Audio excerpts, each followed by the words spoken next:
Hey guys, in this video, I will show you how to pay using GCash in Netflix. Alright, so let's begin with the video. First, open up your preferred browser and search for Netflix. After that, go to the official website of Netflix and sign up to your account. After signing up, click on Finish Sign Up, then tap on Next button over here. Now choose a plan that is right for you with its details listed below each plan. Once plan is selected, scroll down and tap on Next button. Here, choose Digital Wallet as your payment method where GCash is available. Then enter the phone number connected to your GCash and agree with its terms and conditions. Then click on Start Membership, and that's how to pay using GCash in Netflix.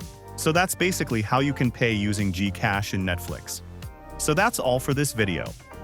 Consider subscribing if you find it helpful, and I'll catch you in the next one. Thanks.